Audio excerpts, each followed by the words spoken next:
ચાલો હવે વિદ્યાર્થી મિત્રો આપણે નેક્સ્ટ ટોપિક જોઈએ સરેરાશ વેગ. બરાબર, આપણે સ્થાનાંતર અને સ્થાન સદિશ વિશે જે ભણ્યા બરાબર છે, તેમાં સ્થાનાંતર માટે આપણે જે કણનો ગતિમાર્ગ પસંદ કર્યો હતો એ જ કણની ગતિ અહીંયા વિચારીએ. તો આપણે સ્થાનાંતરની અંદર ચર્ચા કરી હતી કે જો કણ t1 સમયે કોઈ p બિંદુ પાસે હોય, t2 સમયે કોઈ q બિંદુ પાસે હોય, તો સદિશ pq એટલે કે ડેલ્ટા r જે છે એને આપણે કણનું સ્થાનાંતર કહીએ છીએ અથવા તો તે કણનો સ્થાનાંતર સદિશ છે. હવે સરેરાશ વેગ, તો સ્થાનાંતર અને તેને અનુરૂપ સમયગાળાનો જે ગુણોત્તર છે તેને આપણે સરેરાશ વેગ કહીએ છીએ. અહીં આપણે સરેરાશ શબ્દ એટલા માટે વાપરીએ છીએ કે આપણે અહીંયા આગળ જોયું કે કણ પ્રારંભિક સ્થાન અને અંતિમ સ્થાન એને અનુરૂપ જ આપણે તેના સ્થાનો દર્શાવેલા છે. કણનો જે વાસ્તવિક ગતિમાર્ગ છે એ અને સ્થાનાંતર સદિશ એ જુદી જુદી રીતના છે, જુદી જુદી દિશામાંના છે. બરોબર છે, એટલે આપણે સરેરાશ શબ્દ વાપરીએ છીએ કે ભાઈ પ્રારંભિક સ્થિતિ અને અંતિમ સ્થિતિ આ બેની વચ્ચે ઓવરઓલ શું પરિસ્થિતિ છે વેગની એની વાત થઈ. બરોબર છે, તો પદાર્થના સ્થાનાંતર અને તેને અનુરૂપ સમયગાળાના ગુણોત્તરને આપણે સરેરાશ વેગ કહીએ છીએ. તો સરેરાશની સંજ્ઞા માટે આપણે વીની ઉપર આવી રીતે બાર મૂકીએ છીએ. બરોબર, હવે સ્થાનાંતર માટે આપણી પાસે સદિશ છે ડેલ્ટા આર. ડેલ્ટા આર બરાબર આપણે આગળ ઉપર જોઈ ગયા ડેલ્ટા એક્સ આઈ કેરેટ વત્તા ડેલ્ટા વાય જે કેરેટ, એટલે સરેરાશ વેગ બરાબર ડેલ્ટા એક્સ આઈ કેરેટ પ્લસ ડેલ્ટા વાય જે કેરેટ અપોન ડેલ્ટા ટી સમયગાળો. તો હવે આપણે આને આ રીતે પણ લખી શકીએ કે delta x by delta t i caret plus delta y by delta t j caret.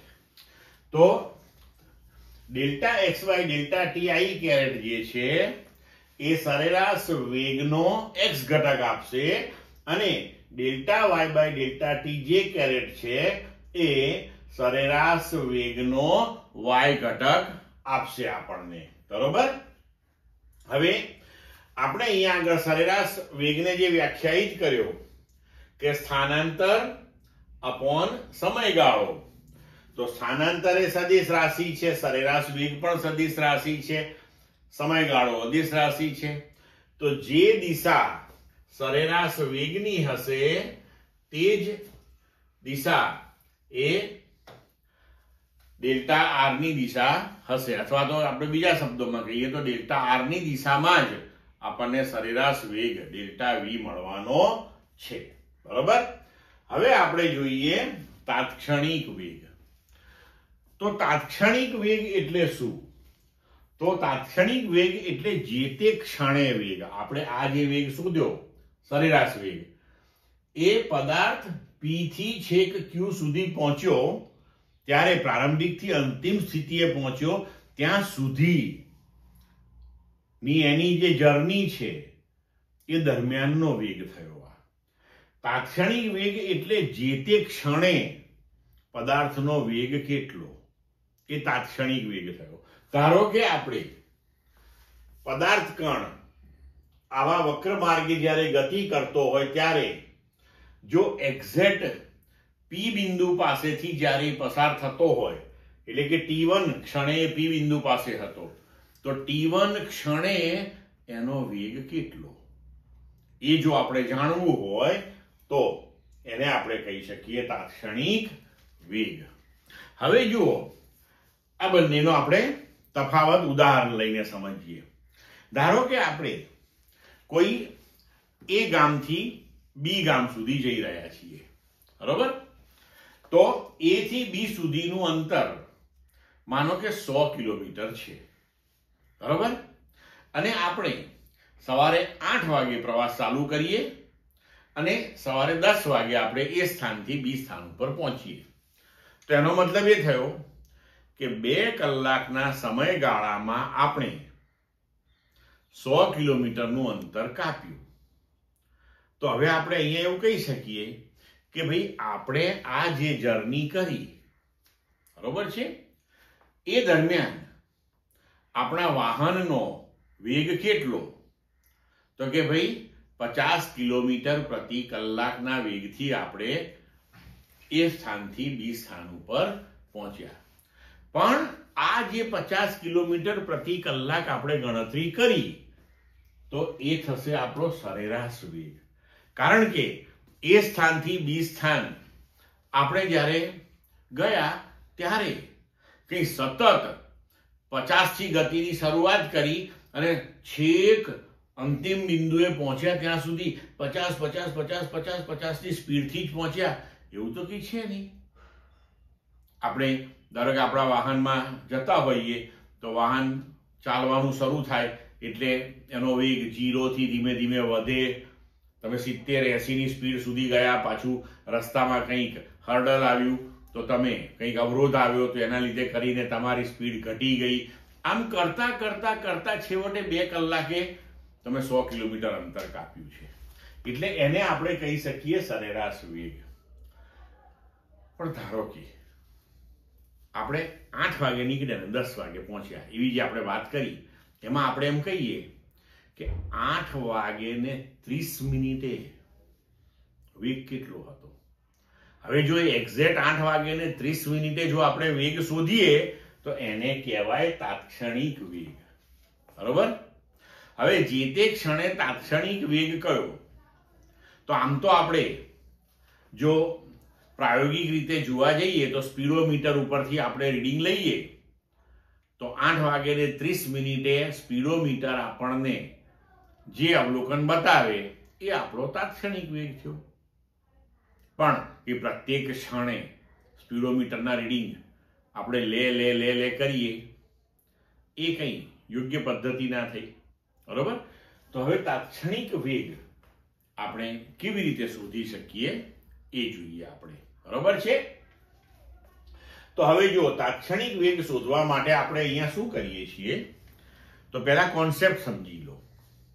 ધારો કે મેં તમને કહ્યું કે 8 વાગે આપણે પ્રવાસની શરૂઆત કરી અને 10 વાગે આપણે બીજા સ્થાને પહોંચી ગયા. આપણે 8 વાગે ને 30 મિનિટે વેગ કેટલો એ જાણવું છે. તો હવે આપણે એક કામ કરીએ.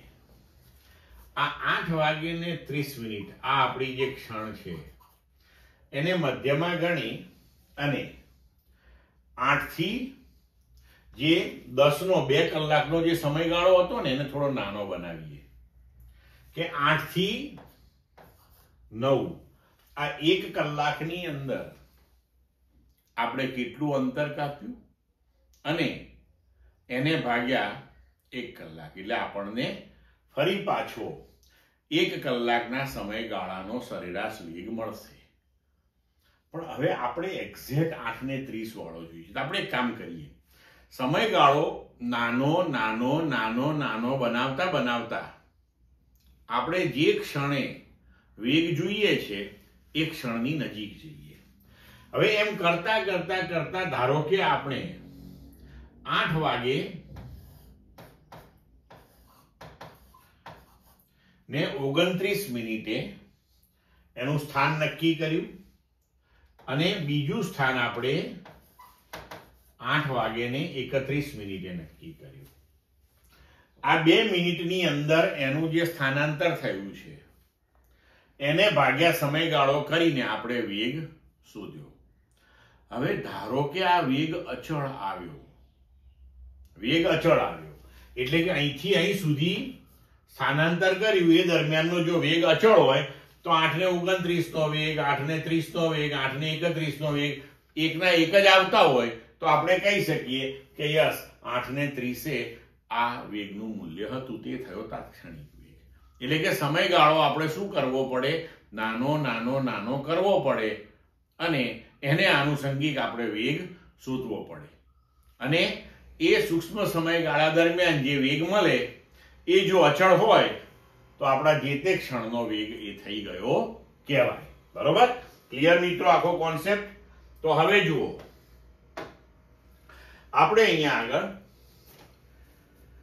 P થી Q જ્યારે કણ પહોંચે છે ત્યારનો જે સમયગાળો છે એને ધીમે ધીમે ધીમે ધીમે નાનો કરતા જઈએ. તો t સમયે P સ્થાન ઉપર અને t ટ્રિપલ ડેશ સમયે Q સ્થાન ઉપર. તો આપણો સ્થાનાંતર સદિશ થયો ડેલ્ટા આર ટ્રિપલ ડેશ.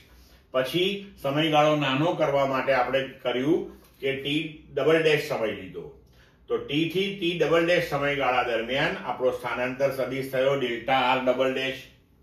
પછી ફરી પાછો એનાથી નાનો સમયગાળો લીધો આપણે, તો t ડેશ સમય એનું s સ્થાન, તો તેને આનુષંગિક આપણને સ્થાનાંતર સદિશ મળ્યો ડેલ્ટા આર ડેશ. તો હવે તમે જુઓ કે એક્ઝેક્ટ t સમયે જો તમારે વેગ જોઈતો હોય તો આ સમયગાળો તમે નાનો નાનો નાનો નાનો કરતા કરતા કરતા t ની એકદમ નજીક આવો. બરોબર? તો જો આલેખીય રીતે તમે જોઈ શકો છો અહીંયા કે આ સ્થાનાંતર સદિશો ધીમે ધીમે ધીમે ધીમે તમારો જે વાસ્તવિક ગતિ માર્ગ છે તેની નજીક જઈ રહ્યા છે. બરાબર? હવે જુઓ અહીંયા કે જો t અને t પછીની તરતની ક્ષણ આપણે લઈએ તો t અને t પછીની તરતની ક્ષણ જે છે એકબીજાથી એટલા સૂક્ષ્મ અંતરે હશે કે એને જોડતો જો તમે સ્થાનાંતર સદિશ તૈયાર કરશો તો એ P બિંદુ પાસે સ્પર્શક બની જશે. હવે આપણે ગણિતની અંદર ભણી ગયા છીએ કે કોઈ પણ બિંદુ આપણે વક્ર ઉપર લઈએ તો તેને એક અને માત્ર એક જ સ્પર્શક હોય. એટલે કે હવે અહીંયા આગળ આપણને જે વેગ મળશે એ એકમાત્ર દિશાની અંદર હશે, સ્પર્શકની દિશામાં, કારણ કે તેનો સ્થાનાંતર સદિશ સ્પર્શકની દિશામાં આવશે.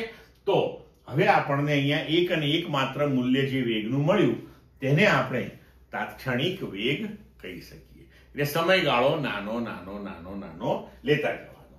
હવે એને આપણે ગણિતીય રીતે કેવી રીતે રજૂ કરી શકીએ કે ભાઈ આપણે સ્થાનાંતર ભાગ્યા સમયગાળો આ ગુણોત્તર લેવાનો છે, પણ કઈ શરતને આધીન?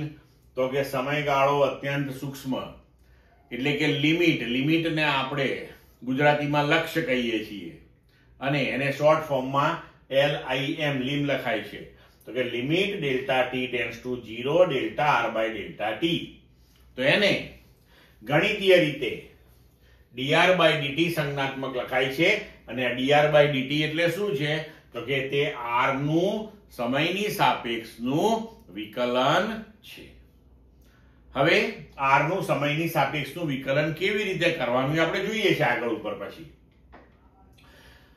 તો v બરાબર આપણે હવે લખી શકીએ ડેલ્ટા r ના જે મૂલ્યો છે તો એને આનુષંગિક delta x by delta t i caret plus delta y by delta t j caret. જો આ લિમિટ આપણે આ બંને પદને લાગુ પાડીએ તો લખી શકીએ કે limit delta t tends to 0 delta x by delta t i caret limit delta t tends to 0 delta y by delta t j caret. તો આ થઈ જશે આપણો તાત્ક્ષણિક વેગનો x ઘટક કે જેને આપણે લખી શકીશું dx by dt i caret અથવા તો vx i કેરેટ. અને આ બીજું પદ જે છે એ થશે આપણો તાત્ક્ષણિક વેગનો y ઘટક એટલે કે dy by dt j caret અથવા તો vy j કેરેટ. ક્લિયર? હવે અહીંયા આપણે vx અને vy બંને x અને y દિશામાંના ઘટકો છે અનુક્રમે. હવે v નું જો મૂલ્ય તમારે શોધવું હોય તો આ બંને પરસ્પર લંબ ઘટકો છે. સિમ્પલ પાયથાગોરસ ના નિયમ પ્રમાણે વેગનું મૂલ્ય v બરાબર √vx² + vy² નક્કી કરી શકીએ. તે જ રીતે વેગની દિશા તમે x અક્ષ સાથે થીટા ખૂણે કેવી રીતે રજૂ કરી શકશો? તો કે tan થીટા બરાબર y ઘટક ભાગ્યા x ઘટક. તો tan થીટા બરાબર vy બાય vx, તો થીટા બરાબર tan inverse vy by vx. આ રીતે આપણે એનું દિશા નક્કી કરી શકીશું. બરોબર? અને અહીંયા આલેખની પદ્ધતિથી આપણે આખું સમજ્યા કે પદાર્થના ગતિપથ પર કોઈ પણ બિંદુ પાસે પદાર્થનો તાત્ક્ષણિક વેગ જે છે એ તે બિંદુએ ગતિ માર્ગને દોરેલા સ્પર્શકની દિશામાં હોય છે. બરોબર?